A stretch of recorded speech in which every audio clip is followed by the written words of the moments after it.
Oke, selamat sore, Vi. Harusnya Sore, berempat Pak. ya. Ya, Pak. Nggak apa-apa, kita mulai aja. Sekarang udah jam 2.33. Ya, Pak.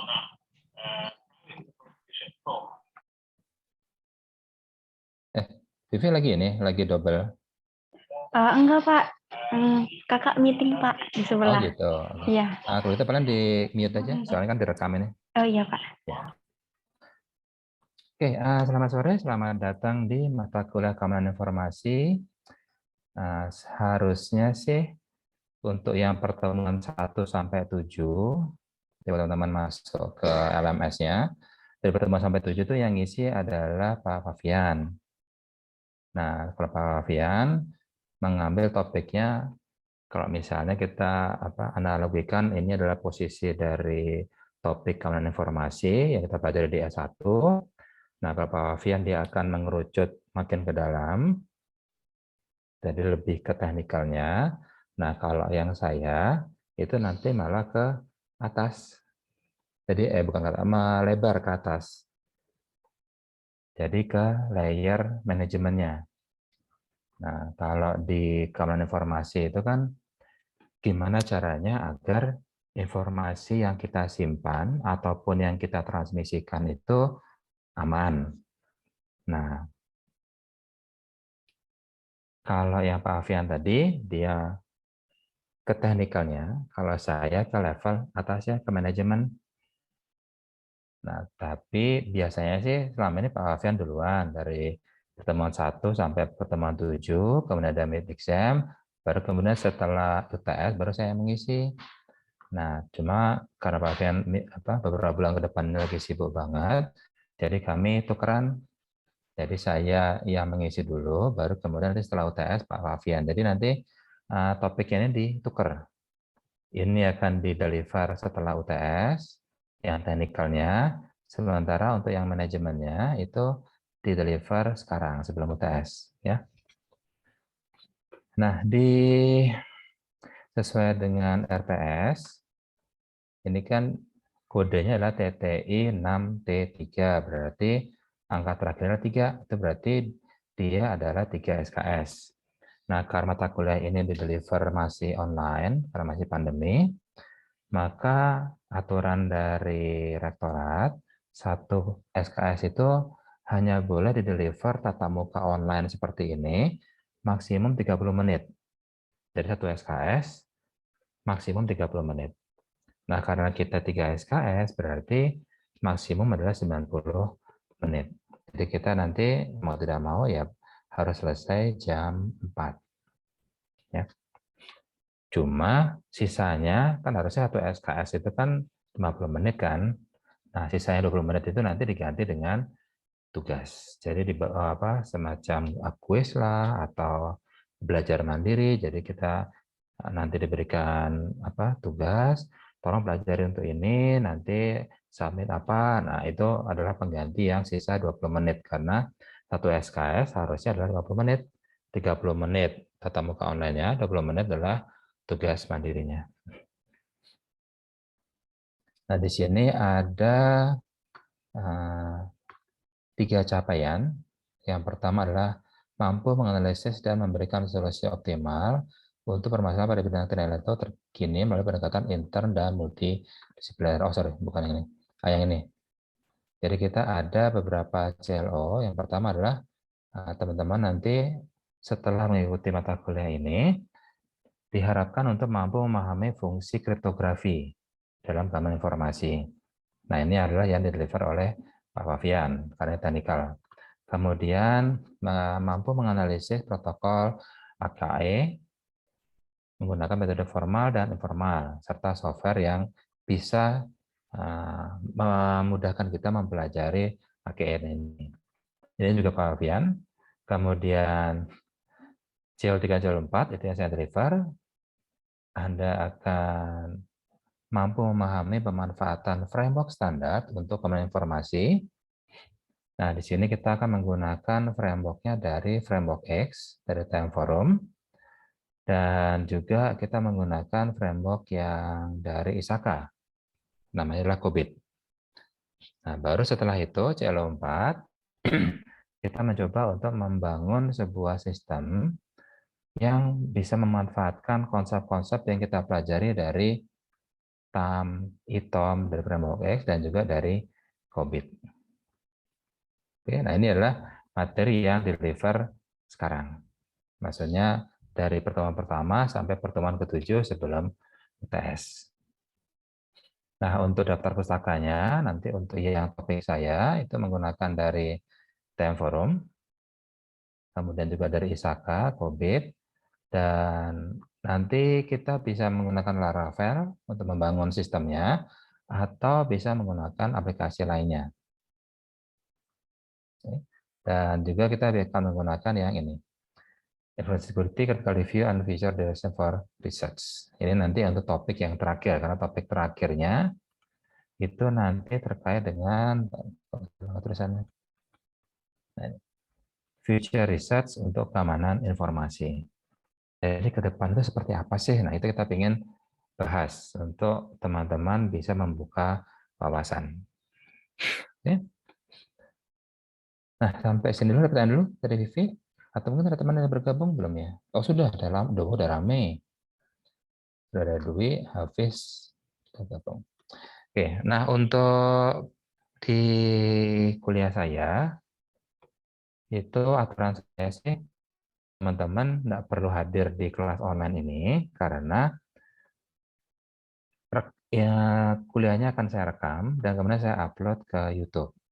Jadi teman-teman akan saya berikan link ke channel YouTube saya. Jadi kalau teman-teman misalnya berhalangan, karena saya pahami bahwa teman-teman sudah ada yang bekerja, nanti misalnya wah lagi ada rapat, disuruh rapat ini, berarti bisa skip kuliah online saya dan nanti bisa menyaksikannya di YouTube. Oke, tapi tetap karena tidak wajib hadir di kelas online ini, nanti kehadirannya gimana?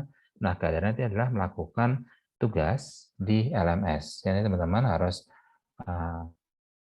login ke LMS, dan di sini ada tugas untuk presensi, tugas untuk presensi. Nah, karena dalam judulnya tugas untuk presensi, jadi dia nggak dinilai, tapi hanya untuk membantu teman-teman, oh ternyata yang didiskusikan oleh Pak Bogi di pertemuan 8 ini adalah ini loh. Gitu. Karena nanti di tugas ini diarahkan untuk mengevaluasi kembali seberapa paham teman-teman terkait dengan topik di setiap pertemuan. Jadi tidak dinilai, tapi hanya untuk kehadiran saja. Ya, nanti untuk yang dinilai ada sendiri, ada tugas sendiri, cuma di sini belum saya upload. Oh, udah ya. Oh ya, ini tugasnya nanti. Ini belum saya update, ini masih yang lama ini, kan 15 Januari 2022. Masih yang semester kemarin, nanti saya update dulu. Nah, jadi nanti nilai dari saya itu adalah tugas 1 dan UTS. Nanti nilainya akan digabung dengan nilainya dari Pak Fabian untuk mendapatkan nilai akhir. Oke, jadi yang pertama, teman-teman tidak perlu hadir sebenarnya di kelas online ini, karena bisa nanti nonton di YouTube. Kemudian untuk kehadiran, yaitu submit tugas di LMS. Dan untuk penilaian saya itu ada 2 nilai nanti, tugas, bukan yang ini ya, ini untuk presensi, tapi ada tugas sendiri seperti ini modelnya, dan UTS. Nah, teman-teman juga silakan off cam, tidak apa-apa. Misalnya lagi ada double agenda, jadi silakan bisa sambil nonton, sambil juga mengikuti kegiatan di kantor. Oke, kita mulai aja. Ini topik kita pertama adalah tentang TAM, Telecommunication Application Map. Kalau dulu namanya TAM itu adalah TM Forum Application Map. Karena memang yang membuat adalah TM Forum. Nah, teman-teman kalau sudah punya email di student Telkom University ACID, nah teman-teman sebenarnya bisa login sebagai member di sini. Jadi teman-teman bisa download, banyak sekali ada resource di sini. Nah, nanti kalau teman-teman bekerja di telco, ya Telkom, Telkomsel, atau Excel, atau Indosat, atau yang lainnya, tidak akan jauh-jauh dari framework TM Forum ini. Nah, jadi teman-teman kalau misalnya mau register, bisa di sini register dan menggunakan akun email studentnya, nanti akan dianggap sebagai member. Soalnya kalau enggak, bukan dianggap sebagai member, tapi meskipun kita sudah register, login, masih dianggap sebagai guest. Guest itu nanti dia enggak bisa download, downloadnya terbatas, dan cuma dapat info-info news saja. Tapi kalau kita menggunakan akun email yang student, nah itu sudah dianggap sebagai member. Oke. Kita coba lihat aja membership, current member, kemudian ada current member. Nah ini ya berapa yang baru masuk, Februari. Kita coba lihat ya. Telkom. Ini ada 3, ada Telkom Indonesia, ada Telkomsel, dan ada Telkom University. Dan di sini saya mendaftarkan ke TM Forum, maka di sini ada nama saya. Dan kemarin kesepakatannya adalah semua mahasiswa TELU bisa login ke sini dan langsung menjadi member, bukan hanya guest. Nah, kalau jadi member berarti nanti bisa download. Oke, kita coba login aja ya. Ini kebetulan internet saya agak lambat, soalnya udah habis kuota. Oke, ini login.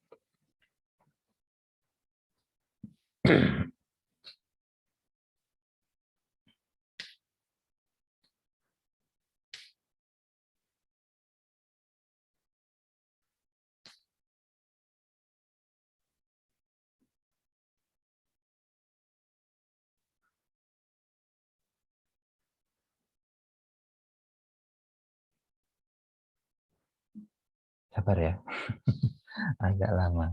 Ya. Udah, ini udah keluar nama saya.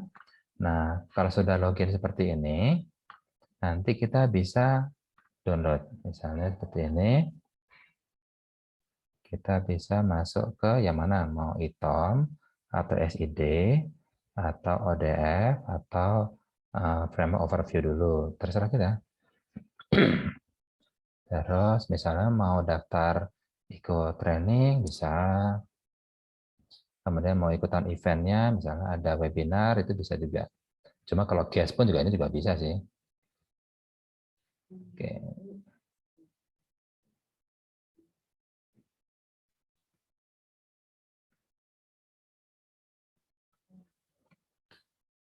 Nah, di Framework X, jadi mereka menyebut namanya Framework X.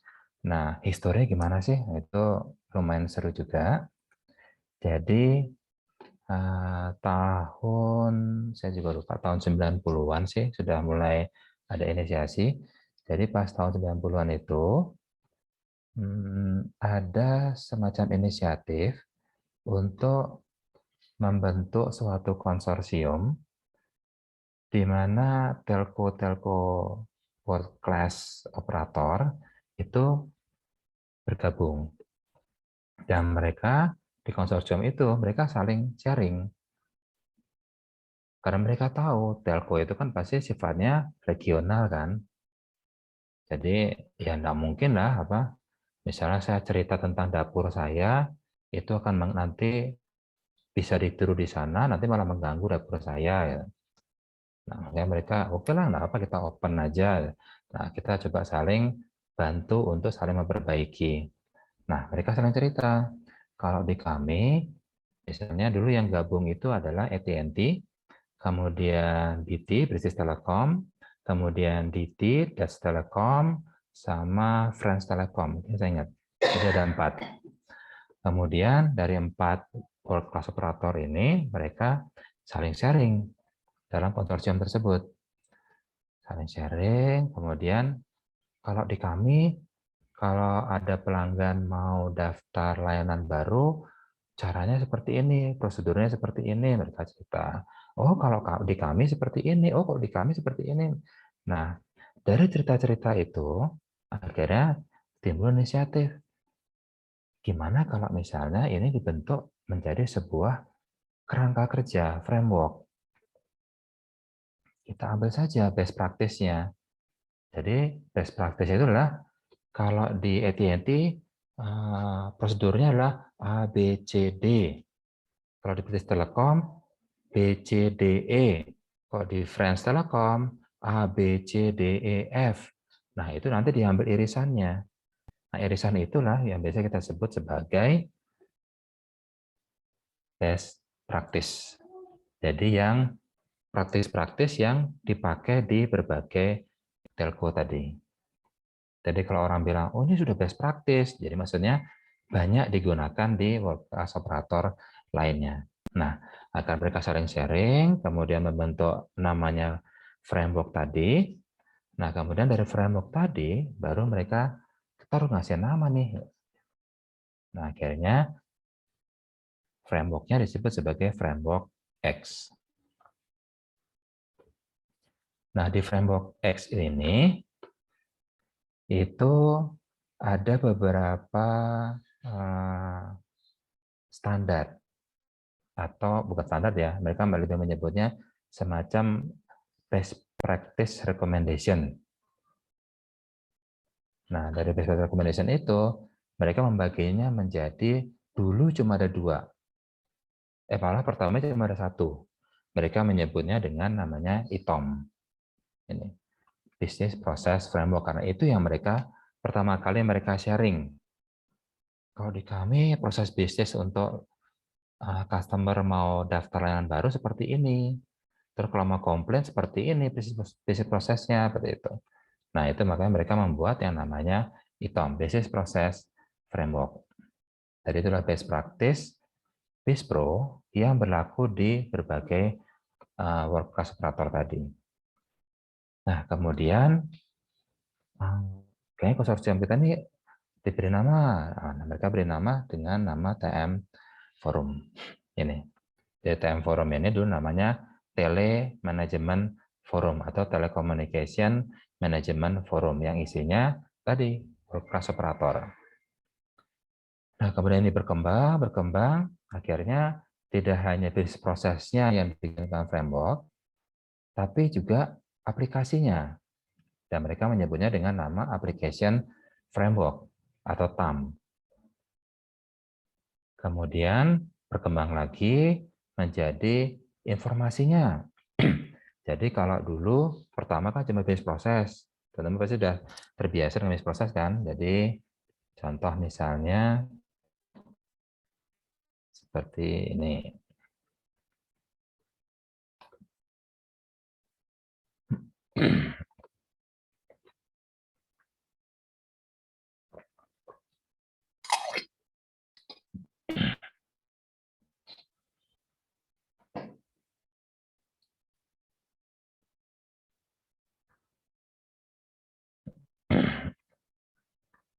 Bentar ya, memang agak lumayan besar soalnya bisa gini.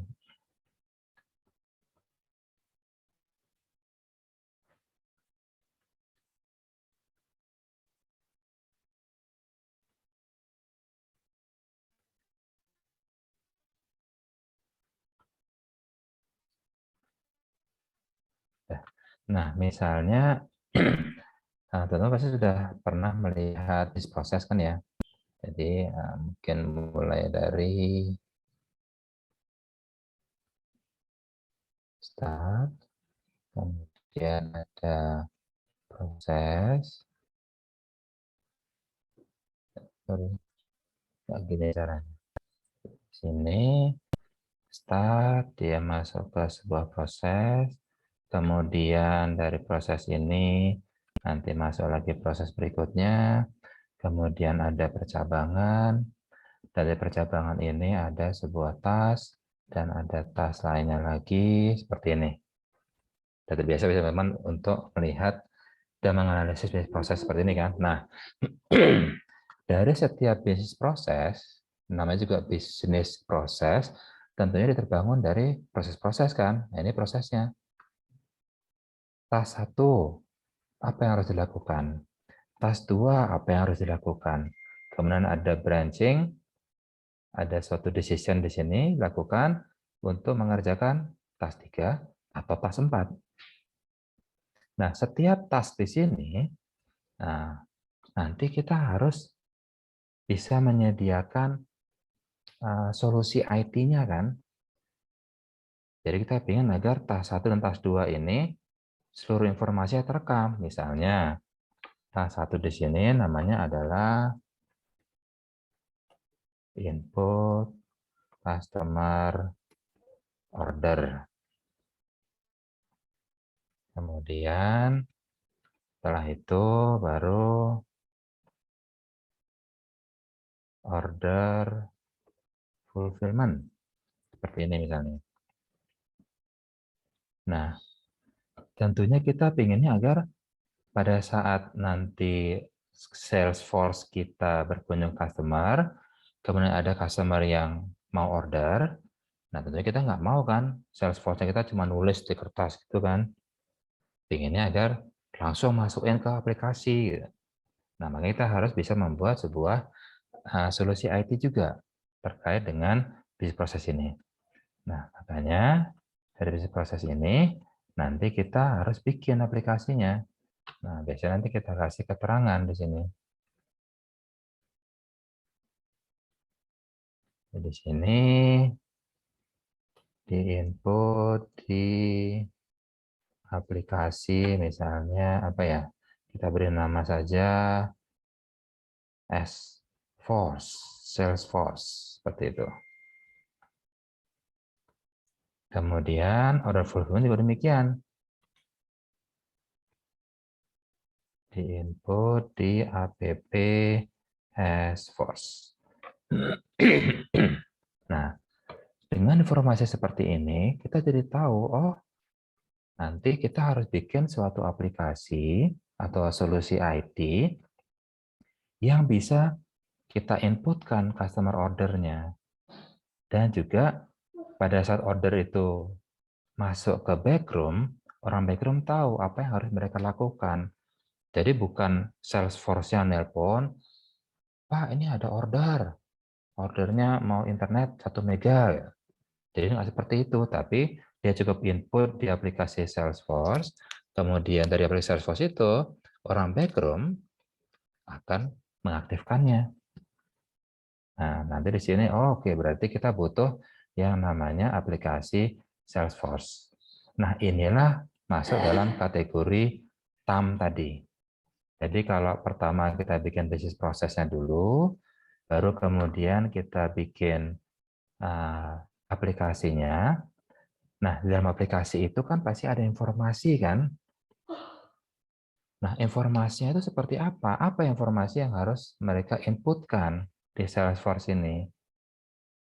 Nah, apakah dia akan menginputkan nama customer, kemudian produknya apa yang mau dipesan, atribut produknya apa, apakah seperti itu?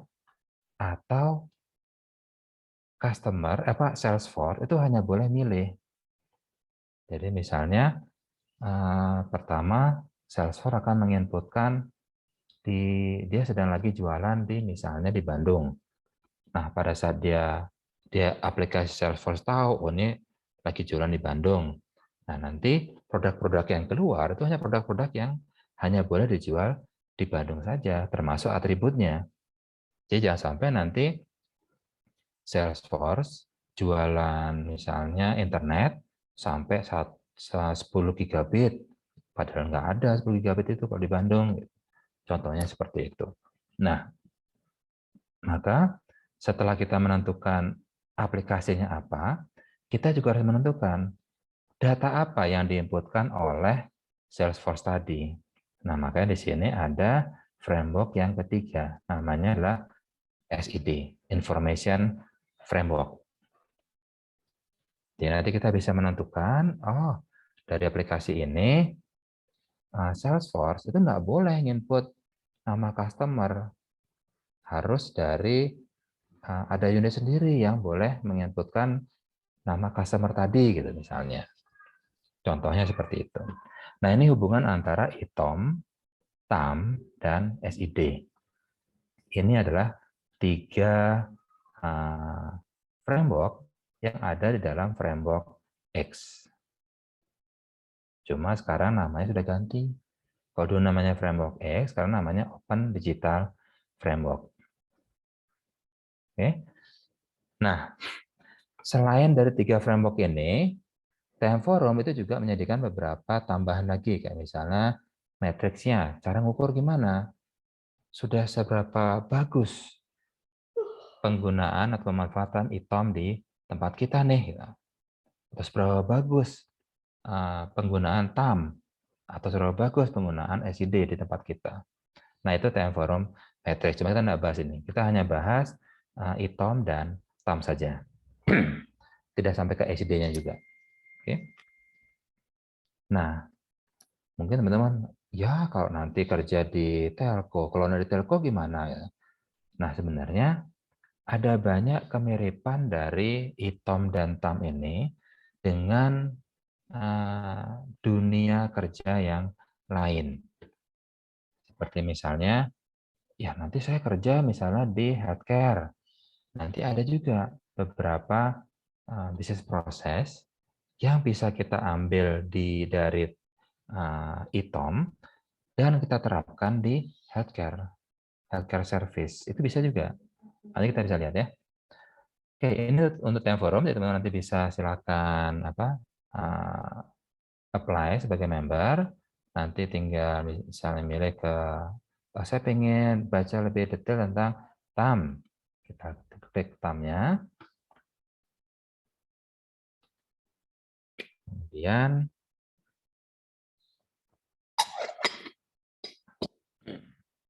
tinggal ke bawah. Dan kemudian nih, aset. Bisa download TAM-nya, sekarang sudah versi 21,5, tapi posternya masih 18,5. Kalau yang poster itu sudah saya sediakan di sini, ini link to application map poster, jadi bisa tinggal diklik, nanti akan di-download sendiri. Tapi kalau yang ini, dokumen lengkapnya TAM, itu lumayan besar, dan kita emang nggak pakai sampai sejauh itu, kita hanya bahas di poster saja. Tapi kalau teman-teman ingin eksplor lebih lanjut, nah itu teman-teman bisa download di sini. Jadi makanya mumpung teman-teman bisa login sebagai member dan bisa download free, ya apply saja sebagai member di sini, gratis, dan downloadnya pun juga gratis. Nah, takutnya nanti setelah lulus sudah nggak bisa login lagi, nah nanti takutnya ya pada saat mau download nanti berbayar. Saya coba lupa bayarnya berapa. Soal satuannya masih pakai pound sterling soalnya itu. Oke, kemudian ada juga yang browse clickable model. Nanti kalau misalnya teman ingin lihat bisa. Ini nanti menjelaskan tentang TAM, tapi bisa kita klik-klik. Jadi kita bisa mencari detail.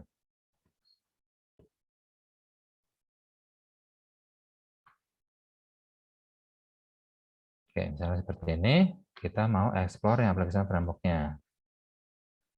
Nah, di sini ada Open Digital Architecture. Nanti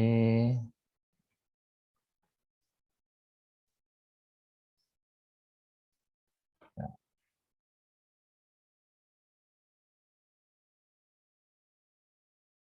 oke, kelamaan. Nanti langsung aja bisa masuk ke application list-nya. Ini diagramnya, diagram yang poster itu.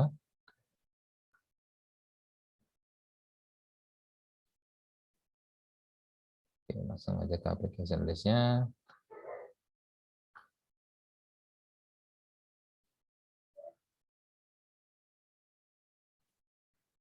Oke, kayaknya masih lama. Ada nih. Misalnya saya misalnya tadi ya healthcare, apanya healthcare? Misalnya, tentang supply chain.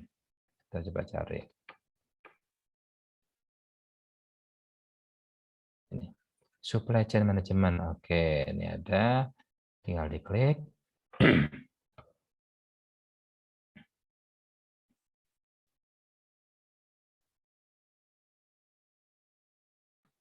Ini. Jadi dijelaskan supply chain management. Application ID-nya adalah 9.10. Cover seperti ini dan bla bla. Oh, tidak paling bawah ya. Kita coba lihat relationship-nya. Nah, oh ada di bawahnya. Jadi supply chain management di bawahnya itu ada logistics management, ada procurement, ada supply chain order tracking management, ada supply chain planning dan lain-lainnya. Oke. Nah, daripada kita langsung ke sini, sekarang kita coba untuk explore posternya. Ini posternya 12,5. Kalau posternya nggak terlalu besar ukuran filenya, cuma sekitar 658 kilobyte, tapi ininya yang besar. Ini.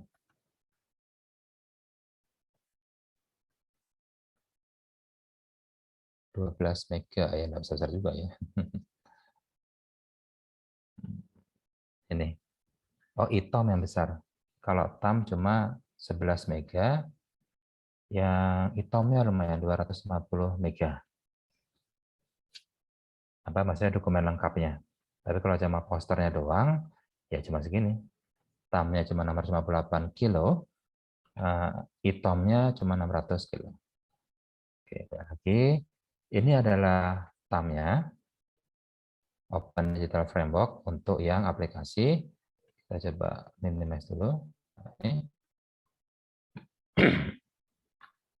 Kita coba zoom.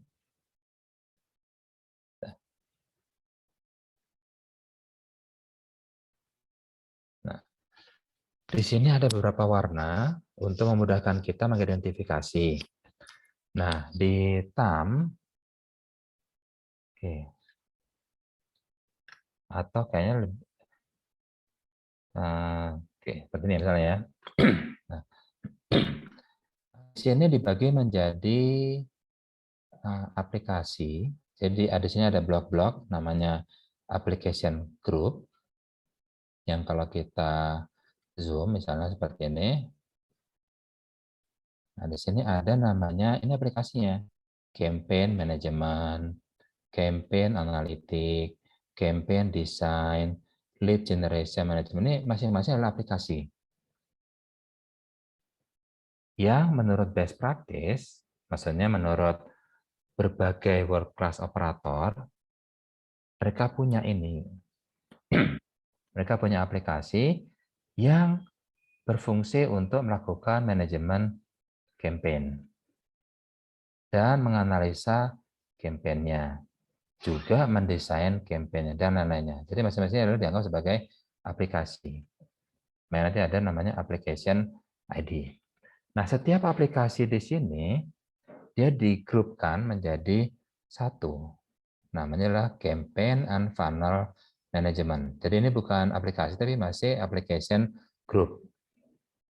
Kayak Sales and Marketing Reporting, ini adalah application group. Sales Aid, application group. Yang aplikasi dalamnya ada Sales Job Aids, Sales Product Support, seperti itu. Oke. Nah, dari masing-masing application group ini, dia nanti di grouping lagi. Nah, groupingnya itu berdasarkan kolom dan juga baris. Nah, berdasarkan kolom, TAM membaginya menjadi 1,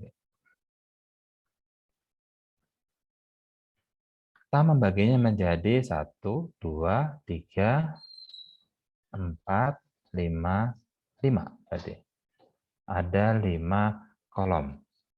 Kolom yang paling kiri itu adalah untuk strategi, infrastruktur, dan produk. kolom berikutnya adalah untuk operation support and readiness. Baru kemudian fulfillment. Nah, mungkin teman-teman yang sudah pernah bekerja di perusahaan, terlebih lagi kalau dia telco, tentunya sudah familiar dengan nama fulfillment. Fulfillment itu adalah proses pengaktifan produk. Jadi kalau ada customer minta suatu layanan produk, maka fulfillment itu terhitung mulai dari ordernya masuk sampai ordernya atau produknya aktif. Jadi sampai 2 itu batasnya. Dari ordernya masuk sampai produknya itu aktif. Itu adalah fulfillment. Baru kemudian setelah produknya aktif, dia akan masuk dalam 2 fase. Dia akan dikirimkan ke billing, produk sudah aktif, billing mulai jalan ya. Jadi billingnya sudah langsung mulai ngitung. Udah berapa makainya, penggunanya udah berapa, itu langsung ke billing. Termasuk juga informasi produknya sudah aktif tadi, atau lainnya sudah aktif, itu juga masuk ke assurance. Ini. Assurance itu adalah after sales service. Jadi terhitung mulai dari produknya aktif sampai produknya dinonaktifkan. Jadi misalnya pelanggannya sudah saya nggak mau berhenti, sudah nggak mau langganan lagi. Gitu. Itu masa assurance. Makanya 3 ini, fulfillment, assurance, dan billing, ini saling terkait erat.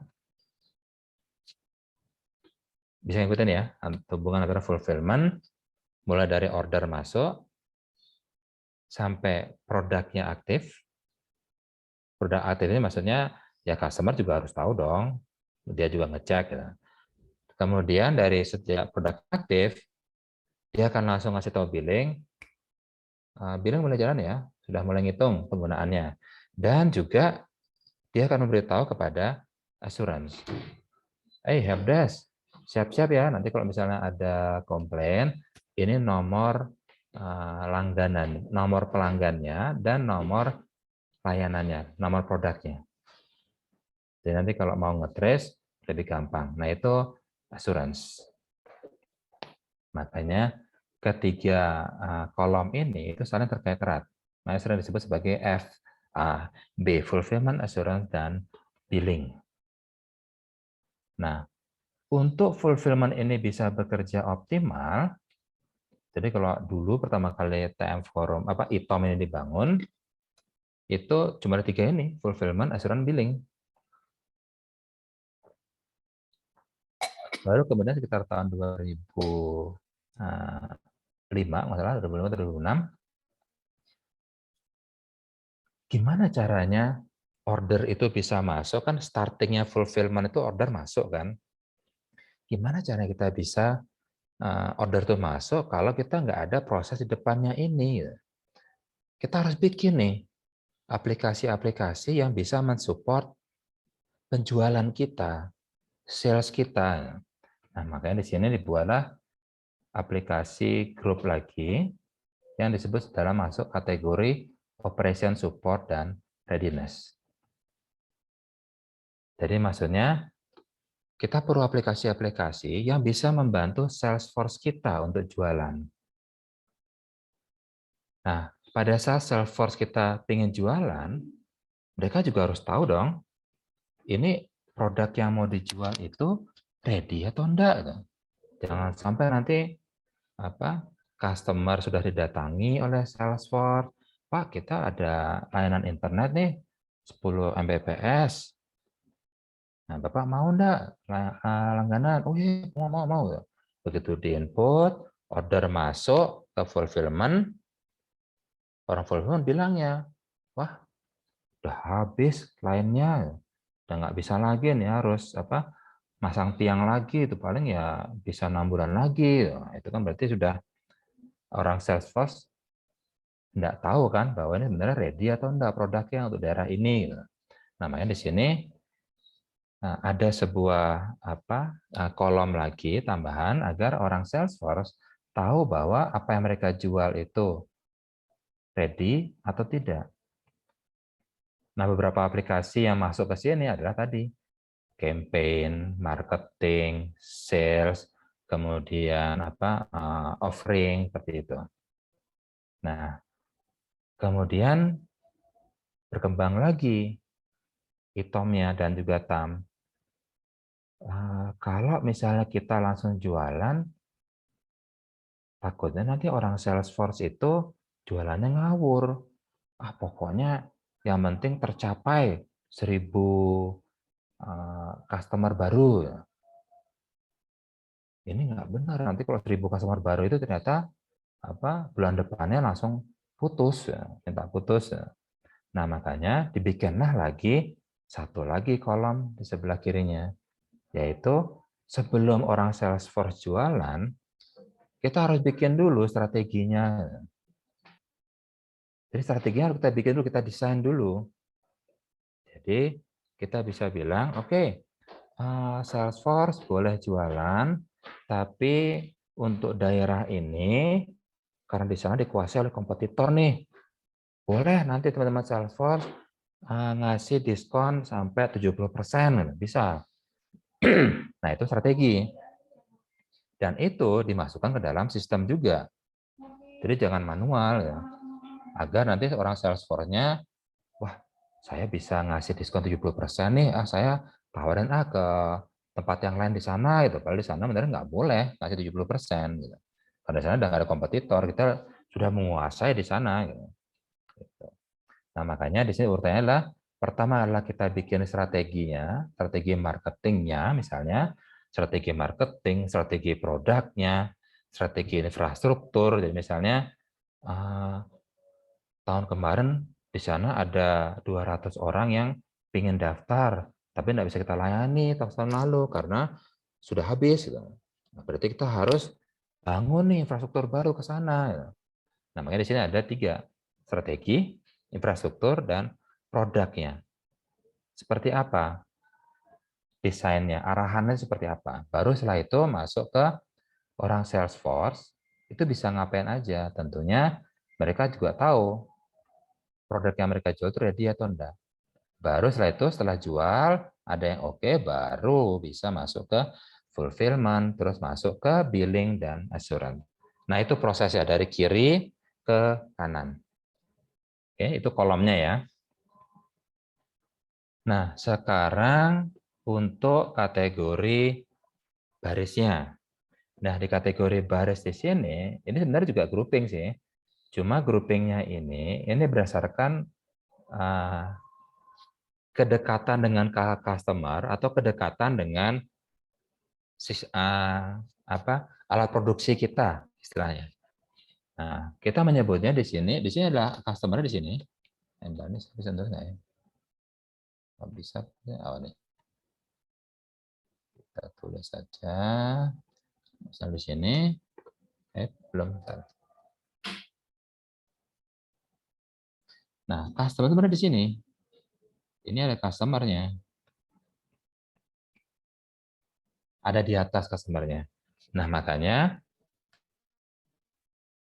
aplikasi-aplikasi yang berhadapan langsung dengan customer itu digrupkan sebagai aplikasi untuk marketing dan sales.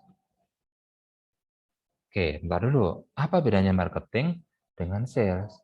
Marketing itu adalah program. Contoh misalnya,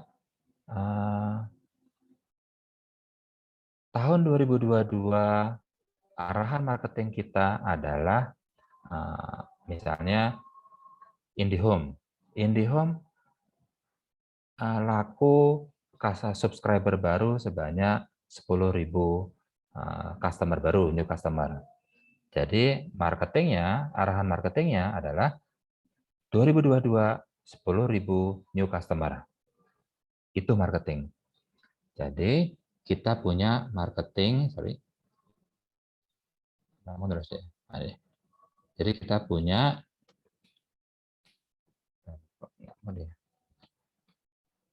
Jadi kita punya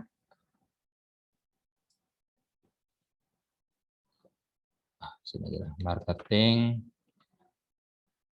program. Nah, dari marketing program ini kita harus bikin program-program di bawahnya lagi yang bisa sebagai namanya lah campaign.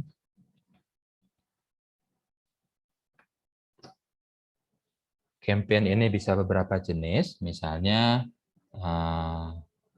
promosi dari produk atau diskon atau customer visit. Itu termasuk dalam program yang namanya campaign, mengkampanyekan produk atau mengkampanyekan bisnis mereka, bisnis dari perusahaan. Itu campaign. Tapi belum jualan.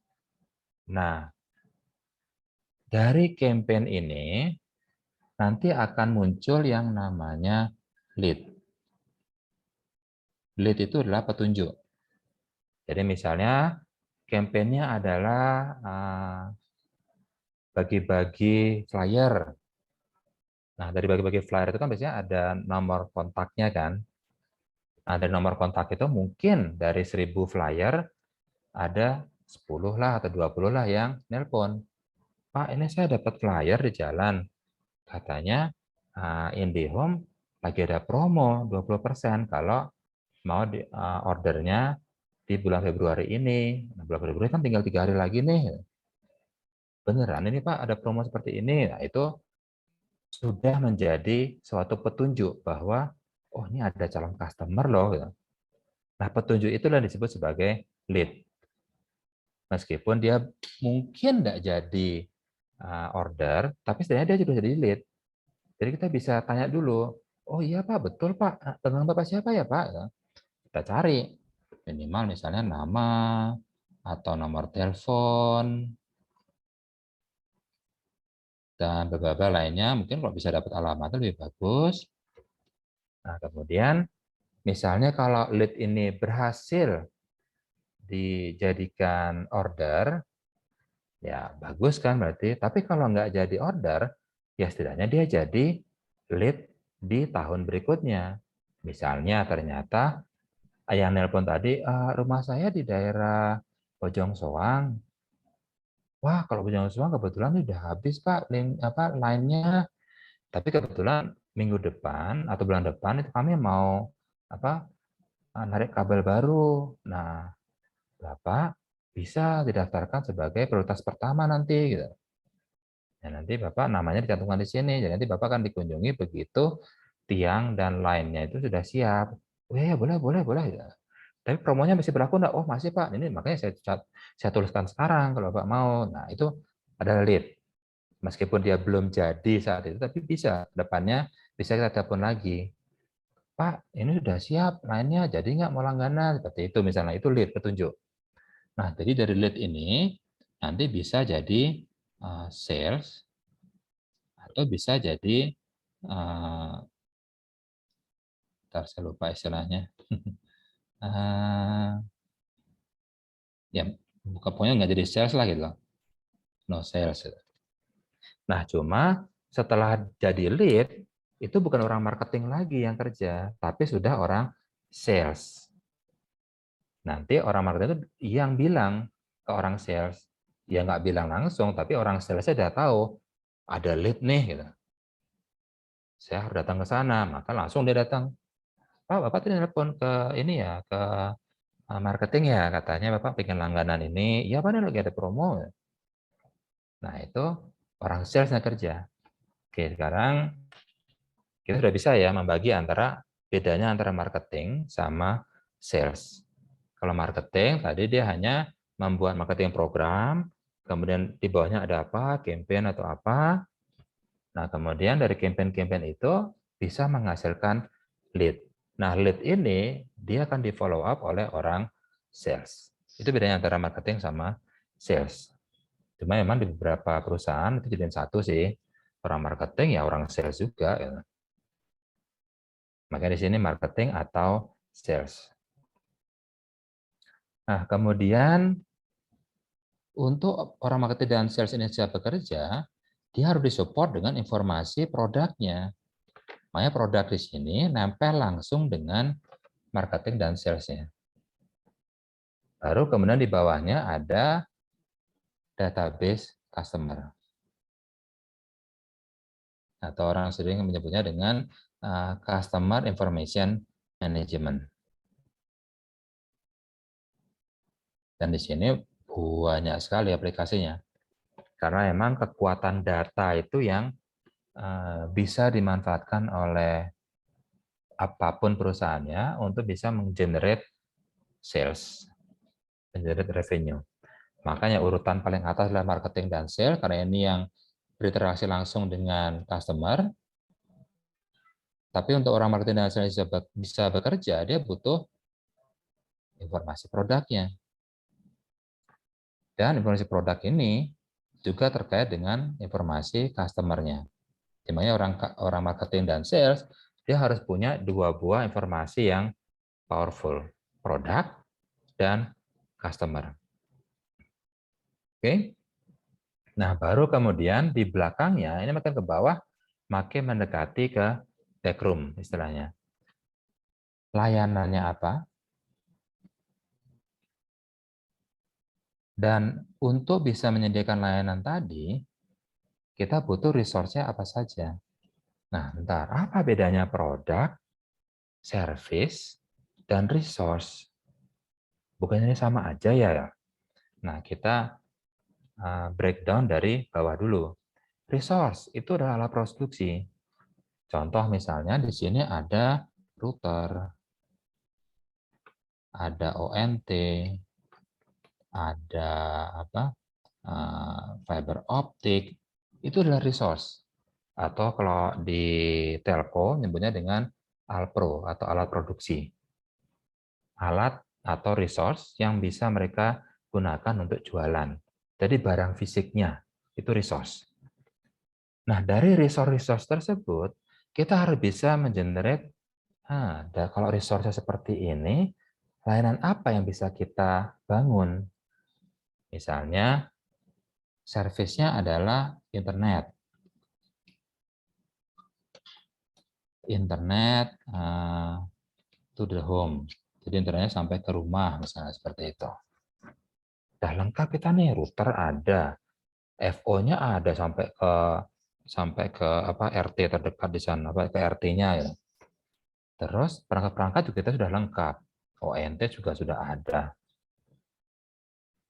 Nah, kita bisa nih jualan internet to the home. Oke, itu adalah nama service-nya.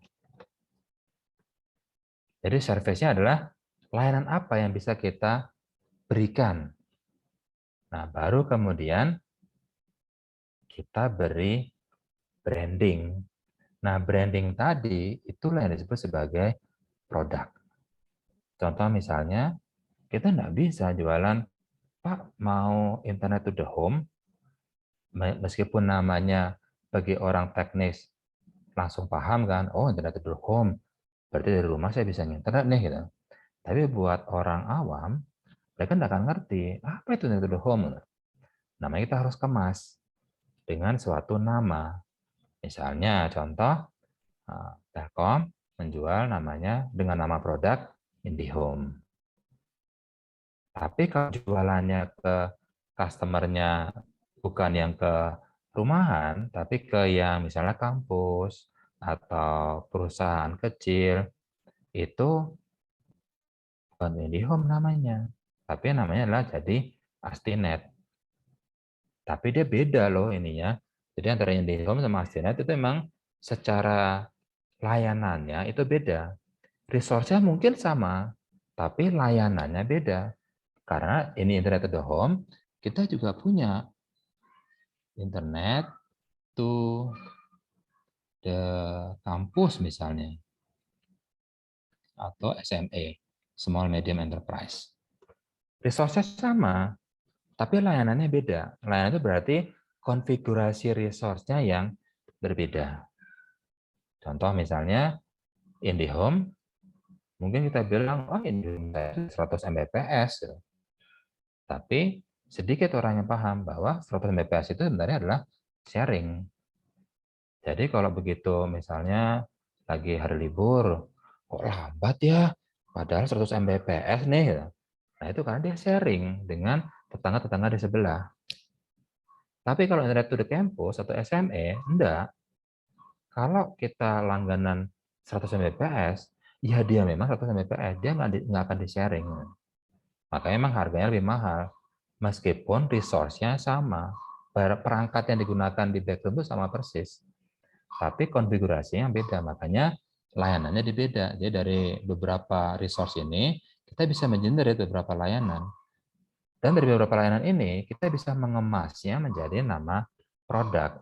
Ini kita jual dengan nama IndiHome.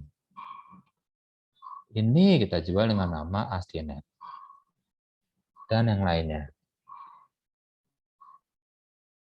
Bisa menangkap ya bedanya antara resource, service, dan produk. Oke. Nah,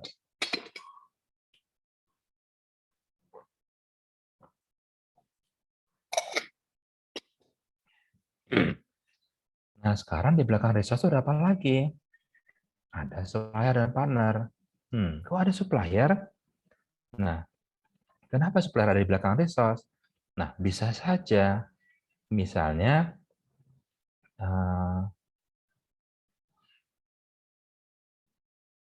ada suatu daerah, misalnya di sini ada, ini daerahnya kita. Ini sudah kita kuasai nih. Infrastruktur kita di sini udah jagoan banget. Jadi punya perusahaan kita, X anggap. Tapi ada perusahaan lainnya, Y, yang menguasai daerah sebelahnya. Nah, kita ingin nyasar daerah yang ada di sini. Kita ingin masuk ke sini. Tapi kalau kita mau gelar kabel atau gelar fiber, nah ini jauh banget. Padahal bisa saja di sana cuma 10 orang nanti yang langganan. Wah, ini bisa rugi gitu. Nah, daripada kita rugi, kenapa enggak kita sewa saja link dari Y ini, sewa dulu aja, misalnya 1 giga. Nah, di sini akan nyambung ke X. Nah, di sini kita bikin landing point-nya. Nah, di sini kita jualan. Nanti kalau ternyata terbukti, oh iya banyak nih yang langganan, baru kita bisa, udah kita gelar fiber sendiri saja, daripada langganan dari Y gitu. Nah, makanya di sini dalam beberapa kasus, kita tetap membutuhkan partner. Seperti misalnya X membutuhkan Y di sini. Oke. Makanya kayak misalnya di Telkom, itu ada unit yang bertanggung jawab untuk berinteraksi dengan ISP lainnya. Kayak ini contohnya. Telkom memasuk ke satu tempat, tapi untuk menuju ke tempat itu, kalau kita langsung gelar fiber, kemahalan. Kita sewa saja linknya, misalnya linknya Excel atau Indosat atau yang lainnya. Nah, makanya kita di sini di belakangnya resource tetap kita butuh aplikasi untuk bisa menghandle partnership tadi. Oke. Nah, baru kemudian sebagai fondasi dasarnya kita tetap butuh yang namanya sistem atau aplikasi enterprise, termasuk REVAS, Revenue Assurance Management, HR untuk payroll, performance management, training, dan lain-lainnya. Dan juga ada financial management, asset management, kemudian ada juga kayak security, fraud, dan juga ada supply chain management. Dan termasuk juga knowledge management. Oke. Cuma ini adalah di internal perusahaan tersebut, enterprise ini. Dia sebenarnya tidak termasuk dalam bisnis prosesnya, perusahaan tadi pada saat berjualan. Dia hanya untuk internal, kayak HR-nya, REVAS, financial management, aset, dan lain-lainnya. Oke. Nah, ini adalah TAM. Oke, sampai sini ada pertanyaan dulu. Sudah lumayan panjang kita ngobrolnya, sudah sejam. Kita masih punya sekitar waktu 20 menitan lagi.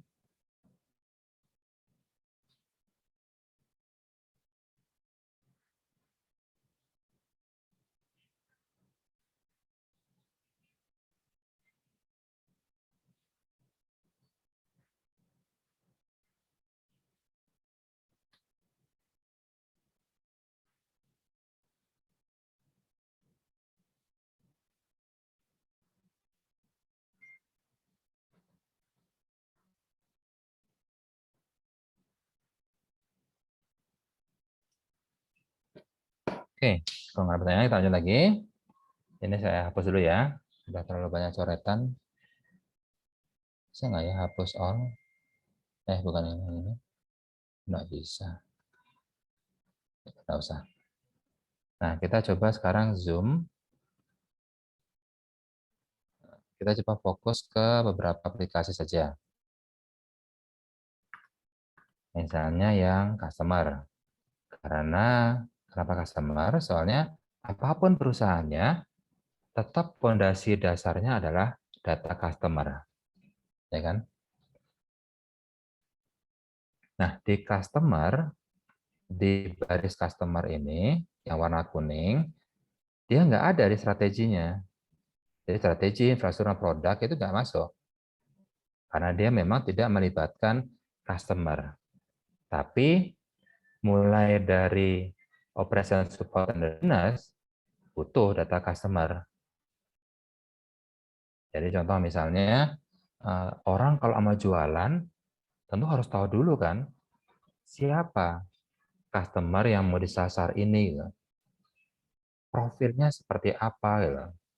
Agar kita bisa menawarkan produk yang sesuai. Contoh misalnya, datang ke rumahnya Pak Bogi. Hah, Pak Bogi ini kerjanya apa sih? Dosen.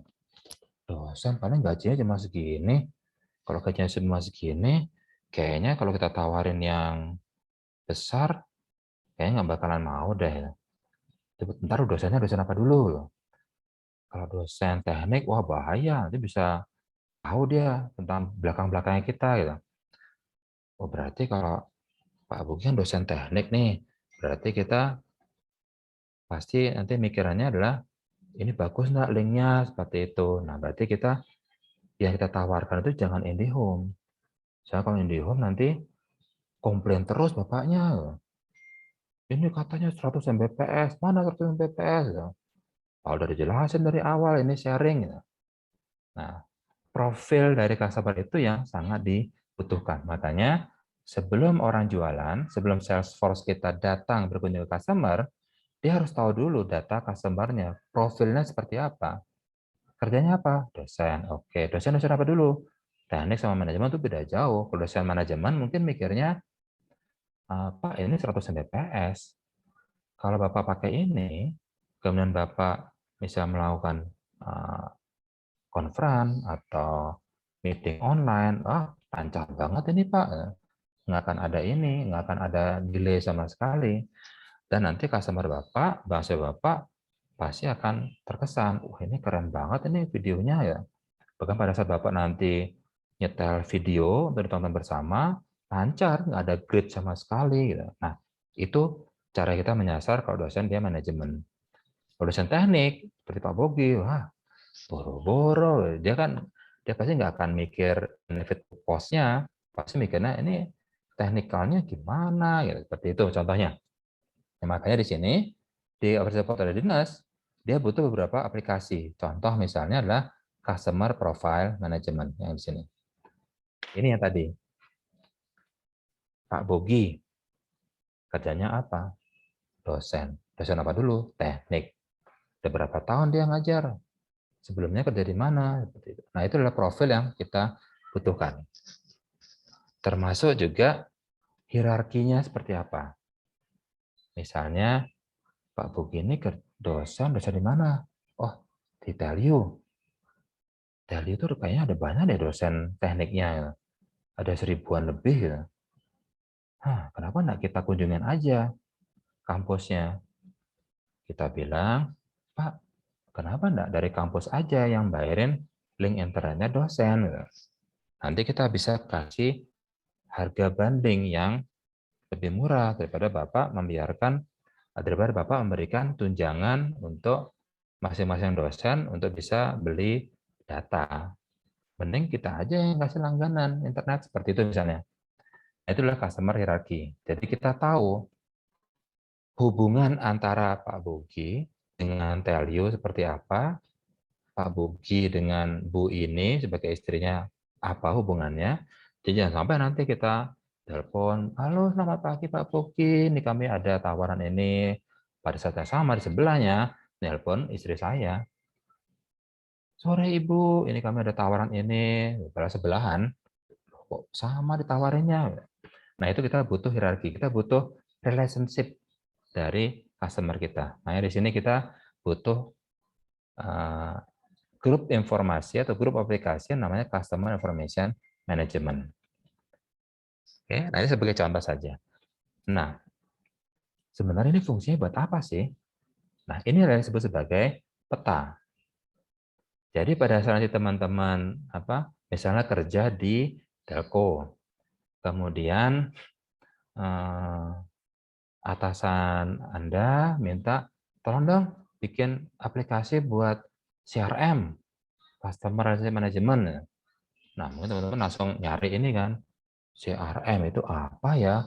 Oh, pokoknya customer, ada relasinya juga, Pak ini hubungan sama ini adalah istri, ini sama ini adalah teman, seperti itu. Nah, padahal CRM, kalau teman-teman bisa ekspor lagi dari TAM, itu sudah ada petanya. Berarti kalau ada atasan minta, tolong bikin saya aplikasi CRM. Nah, kita harus bikin customer profile-nya, sorry,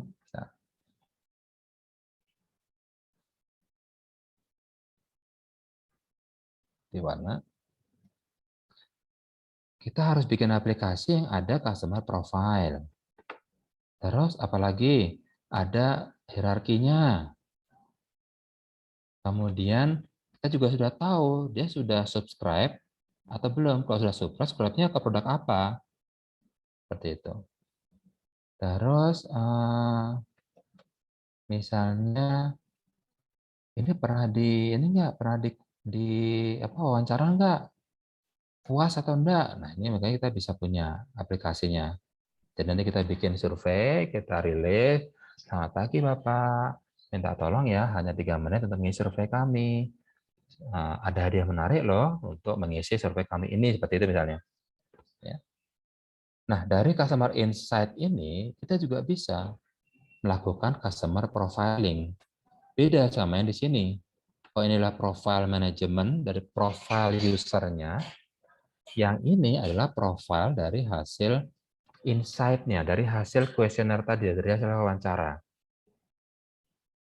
Oh, Pak Bogi ini dari hasil wawancaranya, itu kita bisa profile bahwa dia akan tetap berlangganan atau kok kayaknya mau pindah nih ke kompetitor. Nah, itulah customer profiling dari hasil satisfaction validation tadi. Jadi dibedakan tadi ya. Nah, itu salah satu kegunaan dari TAM ini. Jadi kalau atasan meminta, tolong dong bikinin saya aplikasi buat CRM. Nah, teman-teman harus ngecek aplikasi kita berarti harus punya ini, harus punya ini, harus punya ini, harus punya ini, harus punya ini, dan seterusnya. Tapi tidak perlu semuanya. Ya namanya juga best practice kan. Tidak perlu semua kita akomodasi. Misalnya,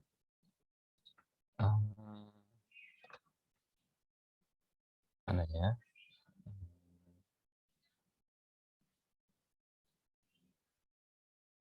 Nah ini misalnya,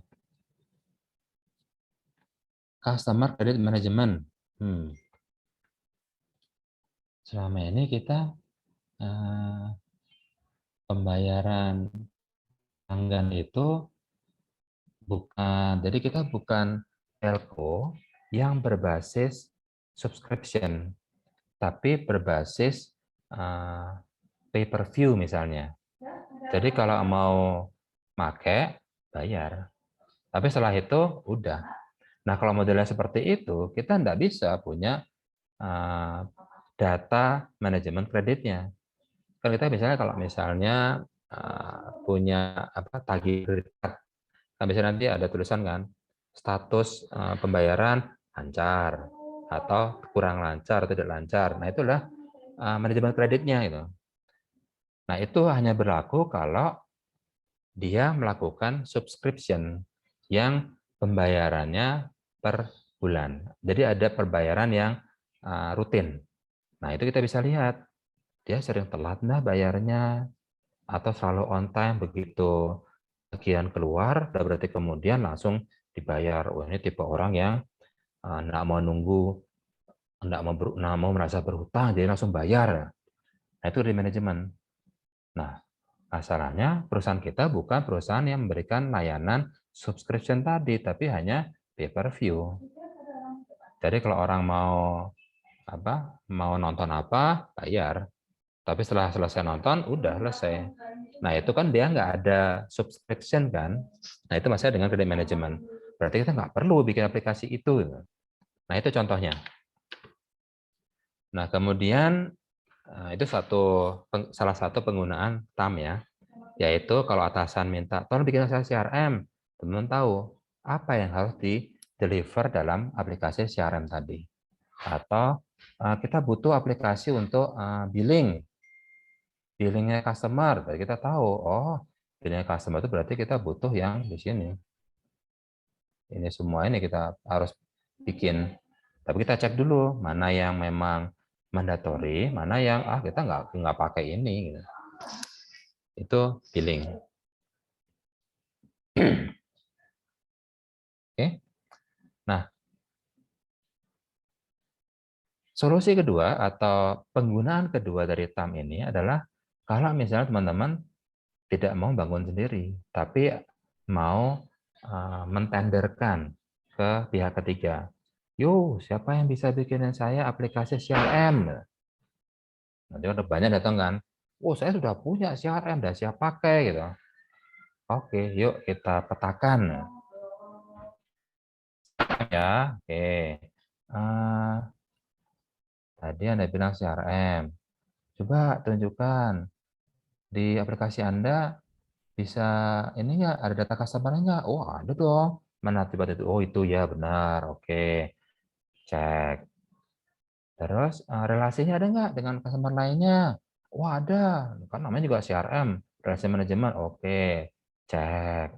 Terus kalau misalnya kita pengen bikin survei, bisa enggak? Langsung dikirim ke customer. Wah, belum ada. Tapi bisa, Bapak pakai Google Form. Oh, berarti nggak ada. Dan seterusnya. Jadi pada saat ada vendor yang datang menawarkan ini aplikasi CRM, dan siap pakai, kita bisa petakan di sini. Mana yang sudah, mana yang belum. Jadi kita bisa melihat gap-nya seperti apa. Jadi kita bisa punya semacam referensi atau panduan mana aplikasi yang terlengkap. Jadi jangan sampai bilangnya ini CRM, ini juga CRM, itu juga CRM. Kita harus punya referensi. CRM itu bisa apa saja. Nah, itu dua penggunaan dari TAM. Pertama adalah sebagai panduan kita pada saat membangun aplikasi. Yang kedua adalah untuk panduan kita pada saat kita ingin menyeleksi aplikasi yang ditawarkan oleh vendor.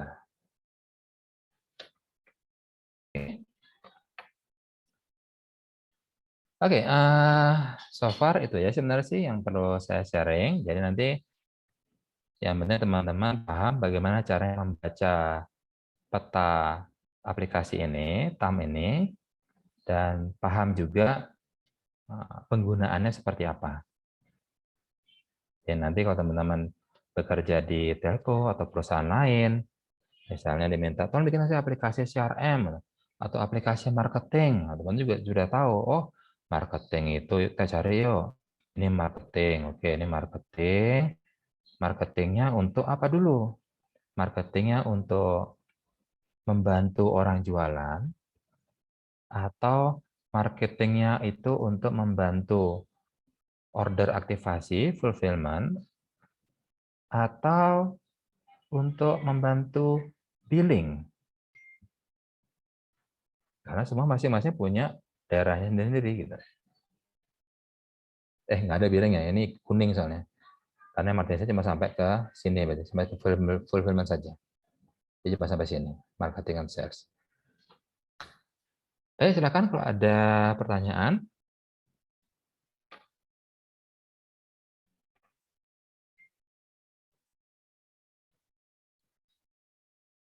Jadi harapan teman-teman nanti paham bagaimana cara membaca TAM ini. Jadi silakan download. Ini masih yang terbaru 18,5, bisa download dari sini posternya. Atau teman-teman bisa langsung download di sini. Cuma yang ini tadi lumayan besar, 12 mega. Dan kalau teman-teman ingin ngecek, itu bisa ke sini tadi. Kayak tadi supply chain management, kita coba cari ya. Report, ini adalah hierarki. Kita tunggu dulu. Ada waktu 10 menit juga.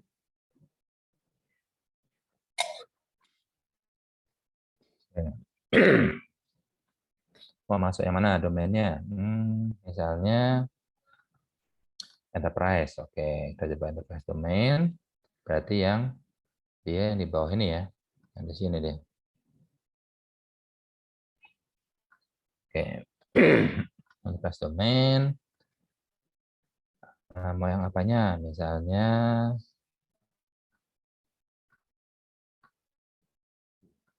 business objective atau finance atau lebih coba yang enterprise habis itu. Oh, ini information, maaf. Ini hitam.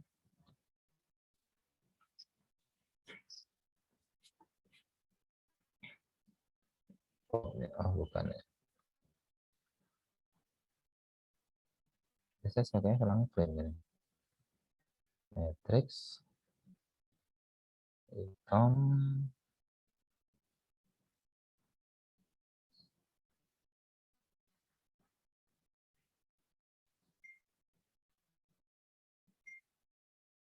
Ya.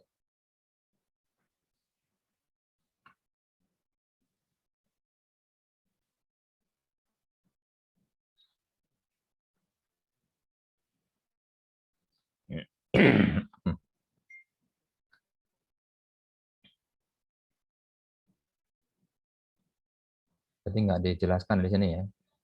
Di yang apa namanya? Clickable modelnya untuk TAM. Untuk yang apa? Untuk yang enterprise. Ini tadi application framework, tapi dari level 1, jadi hanya seperti ini.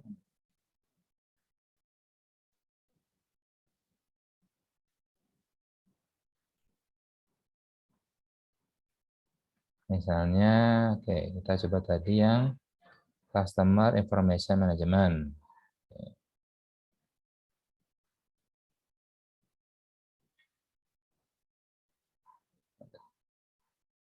Nah, ini kita coba klik.